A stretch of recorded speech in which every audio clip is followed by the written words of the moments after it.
Listen up, class. Term papers are due today. I am grading every Cup Series driver's 2025 season. I do this after every stock car school year, and while I don't grade on a curve per se, I do grade on like a sliding scale based on expectations, team resources, improvement or decline.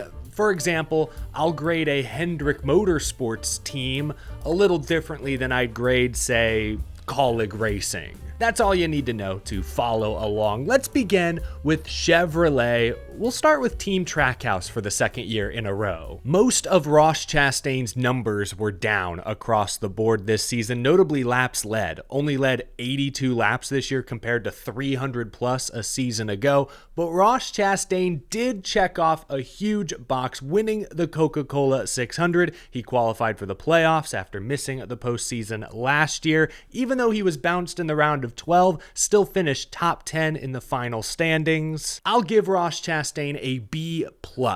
Despite this being a down year for Trackhouse speed-wise, Chastain winning a crown jewel, beating a Hendrick Motorsports car straight up on the final run, very impressive. 5 wins for Rookie of the Year. Shane Van Gisbergen went 5 for 6 on road courses. Now I know SVG ain't your typical rookie. His 80-plus supercars victory should tell you that. A historic rookie season, especially on the road courses, in an era when the cars are more equal than ever, when every driver can see every other driver's exact data, exact throttle and steering inputs. For Shane Van Gisbergen to demolish the Cup Series field multiple times this season, I think he's already cemented himself the best road racer in NASCAR Cup Series history. And he got better at the ovals. 3 top 15 oval finishes in the playoffs. That's why, despite being eliminated in the round of 16, he still finished 12th in the year-end point standings. A hugely successful rookie year.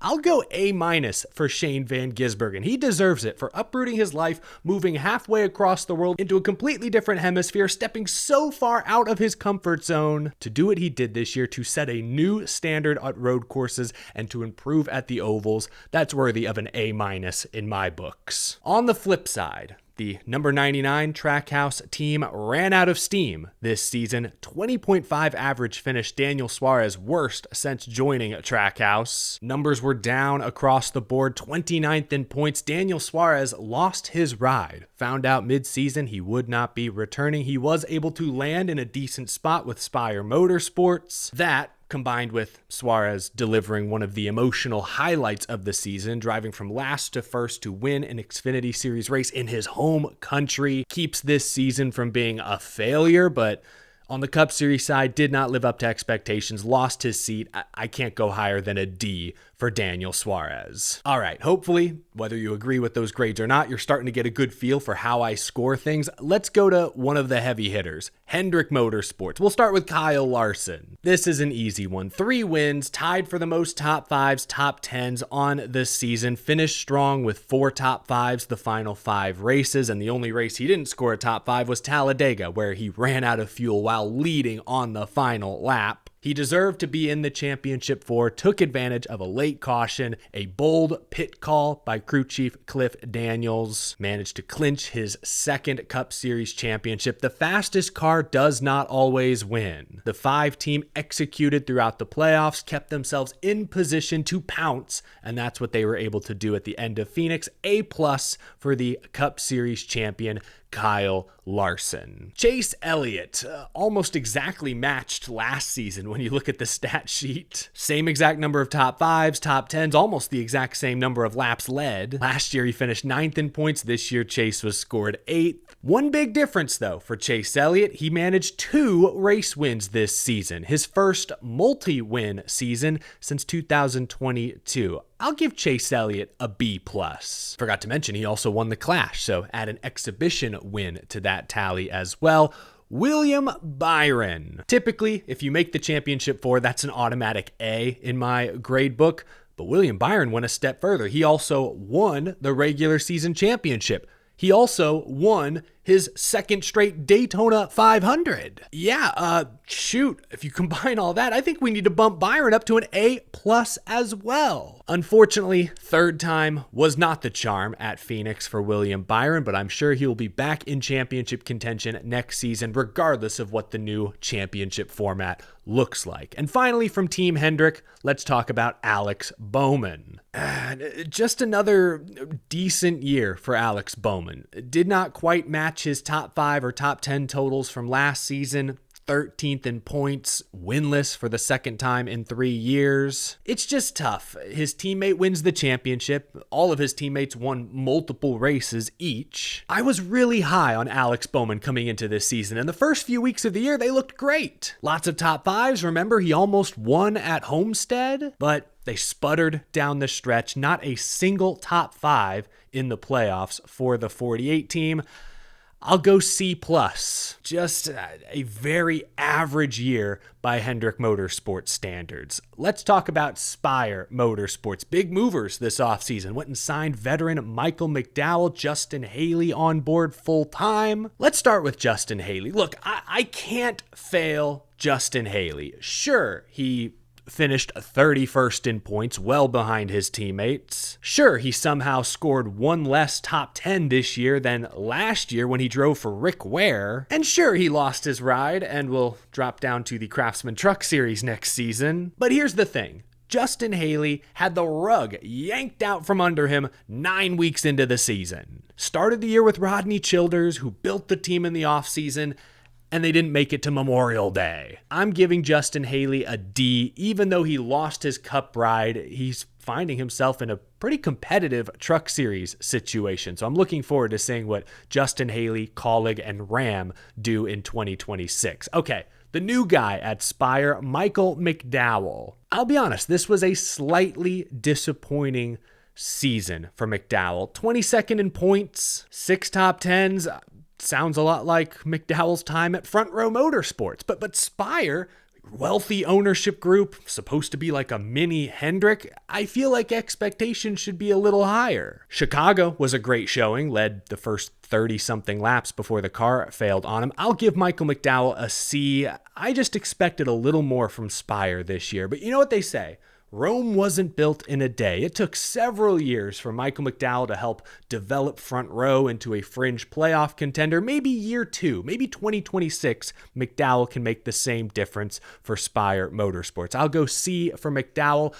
Carson Hocevar led more laps, scored more top 10s than he did in his rookie season, but his average finish ballooned to 21.6. Charlotte, Nashville, Michigan, there was that string of ovals early in the season where Hocevar looked awesome. Mechanical issues took them out a couple of times, and that was the story much of the year. 8 DNFs for Hocevar. I believe 5 of them are listed as mechanical issues. The driver is fast, no doubt, but he does get himself into trouble. See Nashville, see Mexico City, Martinsville Fall, great examples. I'll go C for Carson Hocevar as well. A ton of potential. He's going to keep learning. The best is certainly yet to come. Several more Chevrolet teams. How about Richard Childress Racing, looking to bounce back from an abysmal 2024? Even the one race they did win didn't really count. But this time around, Austin Dillon's Richmond win did count towards playoff eligibility. Back in the playoffs, the season-long numbers for Austin Dillon were marginally better than in 2024, but winning a race straight up, making the playoffs, that's good enough, I think, to give Dillon a C+. I wish he'd done more when they got to the playoffs, but hey, top 16 in the standings counts for a lot. Kyle Busch. I've got higher expectations for a 2-time Cup Series champion. Another year at RCR, another year full of career lows. Fewest top 5s in a season, fewest laps led. This was the first time in Kyle Busch's career he finished outside the top 20 in points. Even in the trucks, he made 5 starts, got only 1 win, and it was a super speedway he won by a nose. I gotta give Kyle Busch an F, unfortunately, but hey, there is hope. With interim crew chief Andy Street late in the year, Busch managed an 8th and a 5th place finish down the stretch. Hopefully all the free chips and queso from Cheddar's can fuel this team in the offseason and they can hit the ground running next year with new crew chief Jim Pullman. What other Chevy teams are left? How about an old Kyle Busch rival, Ricky Stenhouse Jr.? Man, just 2 years ago, this team won the Daytona 500, were top 15 in points most of the year. This year, they finished 30th. Quite the fall off. I'm rooting for this team, and I think Ricky Stenhouse can drive a little bit. He's a 2-time Xfinity Series champion, but Hendrick Motorsports certainly has an uphill battle ahead of them. I'll go D for Stenhouse. And let's give Ty Dillon a D-. 33rd in points. Honestly, I probably would have given Ty a D, maybe even a C- until those lowlights late in the year. Team miscommunication at Las Vegas, Ty not signaling, led to a huge crash that nearly eliminated William Byron from championship contention. And then just a couple weeks later, Dillon wreaking havoc on pit road. I'm not trying to put both those incidents squarely on the driver's shoulders, but this entire 10 team did not finish the year super clean. They made headlines for all the wrong reasons late in the season. D- for Ty Dillon. His veteran teammate AJ Allmendinger started the year so strong. Remember, top 10s at tracks like Vegas, Homestead, I want to say Spring Bristol, but then they were up and down the rest of the way. Like, there were highs, top 5 in the Coke 600. I think they were top 5 in the Southern 500, which is pretty cool. But there were a lot of lows. 0 top 5s on road courses? How is that possible with AJ Allmendinger behind the wheel? They had 8 DNFs. Remember the infamous ECR radio rant at Kansas? I'll go C- for Allmendinger. 26th in points. That's not terrible for Kaulig Racing, especially when you consider midway through the year, Chevy may have shut that faucet off when Kaulig announced the Ram partnership, but we've seen more from Kaulig, so I'll go C-. I think that's all the Chevy teams, so let's switch over to the Blue Ovals. Let's switch over to Ford. Let's start with Mr. Ford, Jack Roush, RFK Racing. Let's start with Brad Keselowski. Considering how horrible the first 3 months of the year went for Keselowski, that he finished top 20 in points is remarkable. A couple of second place finishes late in the season. If only Brad didn't butcher the final corner at Phoenix and throw a win away, maybe I would have bumped him up to a C+ or even the low B range, but because of the missed playoffs, winless season, struggle out the gate, I'll go C- for Keselowski. You'll notice that most of the organizations that expanded to 3 full-time entries this year, Trackhouse, Front Row, RFK 2311, they all took probably a small step backwards performance-wise. RFK was not immune to this. Let's move on to Chris Buescher. First winless season in the next-gen era. Had a really good 14th place average finish, but wasn't good enough to make the playoffs. That's the second straight year now Buescher has missed the playoffs. He is desperate for like a full season points format. Very consistent, but winning has not come easily to Chris Buescher. Winless the last 2 regular seasons and only 47 laps led. I'll go C for Chris Buescher. The new guy, Ryan Preece, the expansion 3rd RFK entry. Despite being a new car, a new team for Preece, he set career best marks across the board. Most top 5s, top 10s, most points, most laps led, best average finish of Preece's career. RFK Racing expects to make the playoffs, but Ryan Preece, his goal this year was just to prove he can hang, and I think he did just that. I gave Buescher a C. I'll go B- for Ryan Preece. All right, let's talk Team Penske. We'll start with Ryan Blaney. He may have barely missed out on the championship but Blaney still had a phenomenal season. 4 wins, tied for the most top 5s. When he wasn't in the garage, he was usually battling for a spot in the top 5. Easily the most consistent Ford driver and team this season. I will go A-. Yeah, I'll go A. A- for Ryan Blaney. I don't think his teammate Joey Logano is getting into the A range this year. This was arguably Logano's worst statistical season since joining Team Penske 12 years ago. Yet, he still won a race, led over 500 laps, had a respectable 15th place average finish, made the playoffs, made the round of 8. What really hurt this year were the super speedways. Get this, 6 super speedway races. Logano led 263 laps, yet managed 0 top 10 finishes. How is that even possible? Finish a couple of those races. If this team can figure out the intermediates, they will be championship contenders once again. But lately, my star pupil has been struggling at some of those intermediate ovals, so I'm going to drop the defending 2024 series champion down into the B range. Austin Cindric. I'm going to name drivers who scored more top 10s than Team Penske's Austin Cindric this season.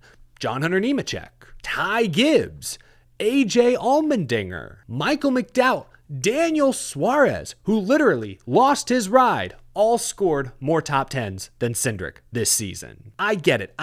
It's hard to compare Cindric to his championship teammates, Blaney and Logano. But gosh, after 4 years in top equipment, Cindric should be closer than he is. I believe Austin Cindric should be on the hot seat going into 2026. Whether he is or not, that remains to be seen. Obviously, his father, Tim Cindric, is no longer with the organization. I get it. He won a super speedway race this year, made the playoffs, great. But we're 4 years into Cindric's career, and his best statistical season is still his rookie season. I'm going C- for Austin Cindric. I think I'll go B- for the Wood Brothers' Josh Berry. He began the year really strong. Convincing win at Las Vegas, had speed at Phoenix, but then they were woefully inconsistent the rest of the year. Yes, he made the playoffs first year with his new team, but I know there's some bad luck. With finishes of 38th, 36th, and 39th, it may go down in history as the worst NASCAR playoff performance ever. I think B- for Berry is still fair. This was the best season the Wood Brothers have had in a few years. Couple more Ford teams. Let's talk Front Row Motorsports. We'll go in numerical order. Number 4, Noah Gragson. Man, he kept the same crew chief that he had at Stewart-Haas. Drew Blickensturfer came over from the 10 to the 4, but gosh, nothing seemed to go right this season. 34th in points, 25th place average finish. There were really just 2 highlights for Gragson this season. They were both off track. One was winning the All-Star Open fan vote. Congrats. And 2, the only other Noah Gragson highlight this season was when he got up to introduce himself to Sydney Sweeney in the driver's meeting before any other driver had the chance. That's the best we got from Noah this year. I'm sorry, that has to be an F in my book. 34 car, Todd Gilliland. Hey, he finished the year strong. 12th at Kansas, 2nd at Talladega, 9th at Martinsville. Wound up with the exact same average finish as a year ago, but a little worse in the standings. I think that's partially because other teams like Legacy Motor Club, who we'll talk about in a moment, one of the Spire cars, they stepped up this year while Front Row did not. Front Row Motorsports kind of just treaded water. I know Todd Gilliland is relatively young, but I'd kind of hoped he would step up this year and emerge as the team's true leader, considering he's been at Front Row longer than Noah, longer than Zane. An okay season, but nothing spectacular. I'll go C- for Todd Gilliland, and finishing 1 point behind Todd Gilliland in the final standings was his new teammate Zane Smith. Remember that really solid second half of 2024 Zane put together when he was still at Spire? You essentially matched Carson Hocevar's numbers. Yeah, well, that momentum didn't quite carry into 2025. Zane switching teams, manufacturers, of course. Zane still had a pretty decent year. Again, right there with his teammate Todd Gilliland. 3rd in the Bristol night race. That sticks out as a highlight. I'll go C. I think I'll match Todd Gilliland's score. I'll give Zane a C- as well. Cody Ware, Rick Ware Racing. Last year, with Justin Haley behind the wheel, couple of top 10s, this team actually took a noticeable step forward. But then this year, they put Cody Ware back in the car. And I imagine their relationship with RFK looks different now. And I only say that because, while Cody Ware isn't lightning in a bottle per se, he's proven in the past he's better than the numbers would suggest this season. Last year, in part-time RWR starts, Cody had an average finish of 21st. You don't go from a 21st place average finish to a 30th place average finish overnight unless something behind the scenes changed. Still, I'm grading the driver and the team to some extent here. The team was embroiled in a legal charter dispute that I guess got settled. I don't know. I'm going to go F. They were starting to take good positive steps forward, get more competitive, and then this year they bottomed out, cratered. Yeah, I gotta go F. Sorry. Hey, sorry, interrupting myself real quick. I was in the middle of editing this video and I realized I forgot Cole Custer. Sorry, Cole.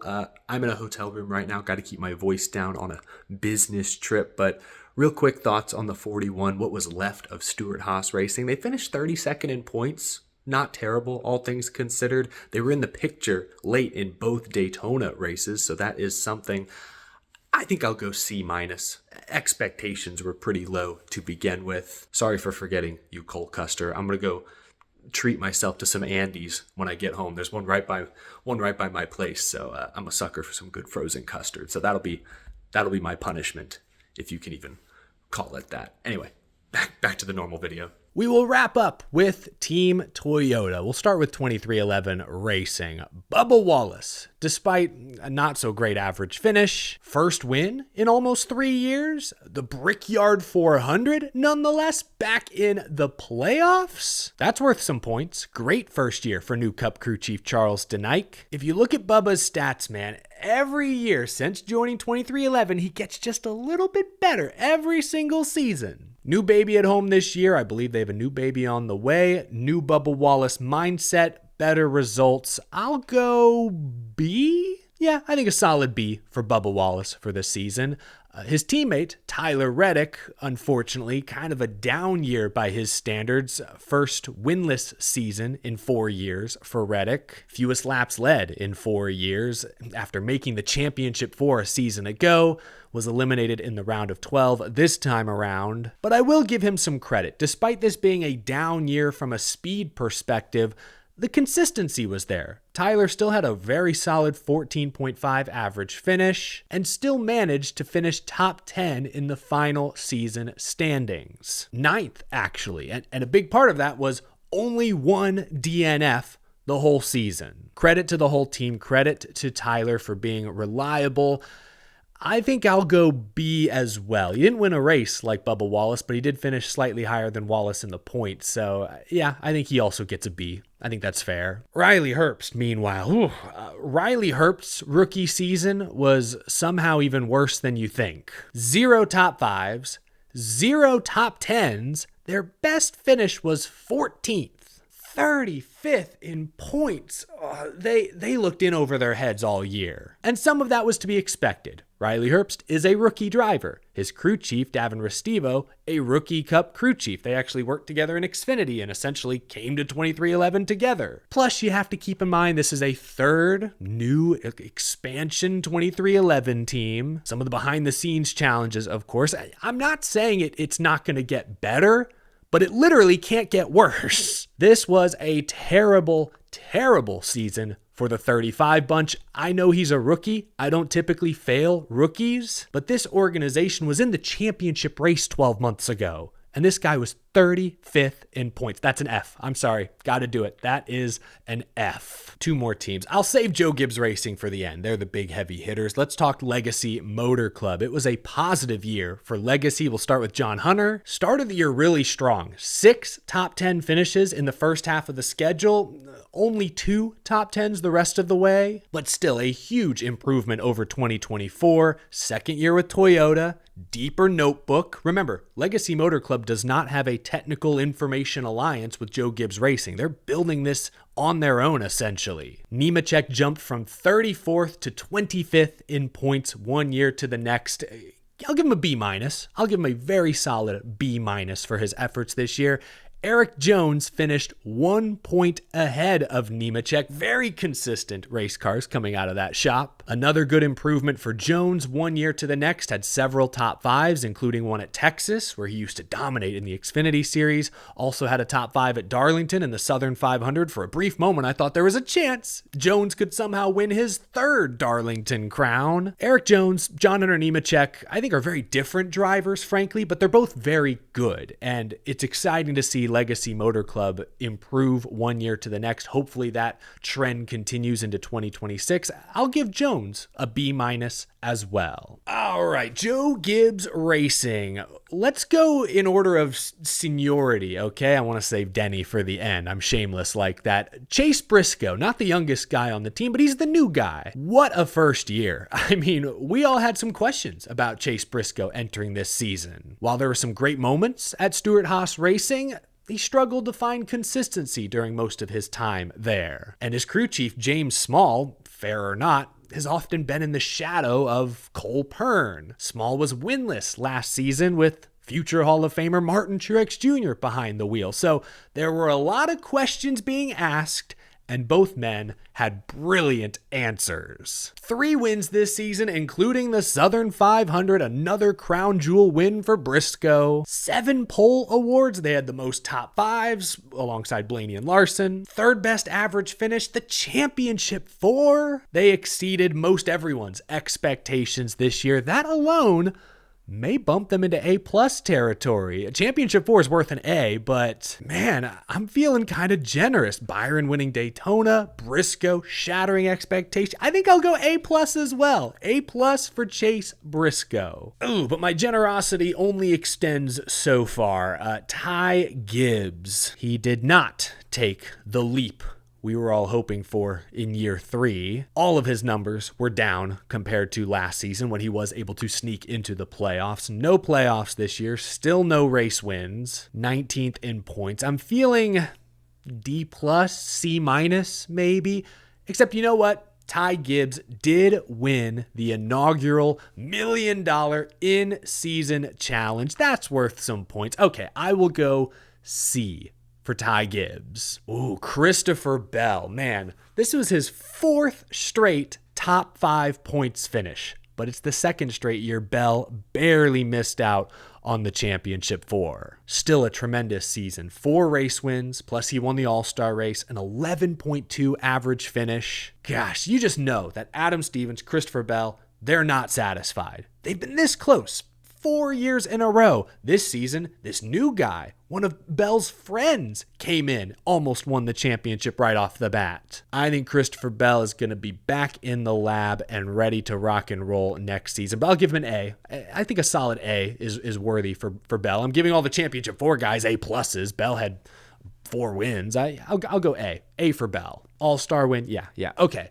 Well, I haven't given all the championship 4 guys A+. I still have Denny Hamlin left. Let's wrap up with Denny. Oh man, as y'all know, these grades are based on expectations. And coming into the year, expectations were all over the place. There were very real concerns. From Denny himself, Denny expressed concern over the crew chief change. Gabe Hart out, Gale in. FedEx gone. Who's going to fill their place? The Progressive deal didn't come together until well into the start of the season. Remember, they showed up to the Clash with a mostly blank hauler. Then there's the lawsuit, family stuff. And don't forget, this was Denny Hamlin's age 44 season. His teammate Martin Truex Jr. last year at age 44 went winless. Father Time is undefeated. Had Denny finally reached the edge of the cliff? Those were storylines back in February. But Denny Hamlin, much like Chase Briscoe, had an answer for every single one of our questions. In the face of all that uncertainty, Denny Hamlin put together one of the best seasons of his Hall of Fame worthy career. 6 wins, most in the series, 5 pole awards, won his way into the championship 4, prepared perfectly for Phoenix, sat on the pole, led the most laps, was moments away from taking the white, from taking the checkered flag. It's fair to question why they didn't take 2 tires. You know, they had time to see what Larson's team was doing. Why not audible take 2, cover the 5? It's fair to question the decision making by the team, the crew chief, everybody at the end, for sure. But that doesn't make the championship loss any less heartbreaking. I think Denny said it best last week during the awards banquet when he said that there's a difference between deserving and should have been. You know what? I was generous when it came to William Byron, Chase Briscoe. I think Denny Hamlin on that scale also deserves an A+. Most wins, this close to the championship. Most importantly, though, he kept Father Time at bay for at least 1 more year. Call me a softie all you want. This is probably the most A+s I've ever given out in one of these year-end grading periods. But I think those guys all deserve it. Let me know in the comment section below if you agree, if you disagree. What grade would you give your favorite driver if you had to score them objectively? Let me know down in the comment section below. I always enjoy doing this video. I hope you enjoyed following along. We'll have plenty more off season to come in the coming days and weeks. But thanks for tuning in, folks. I'll see you again very, very soon.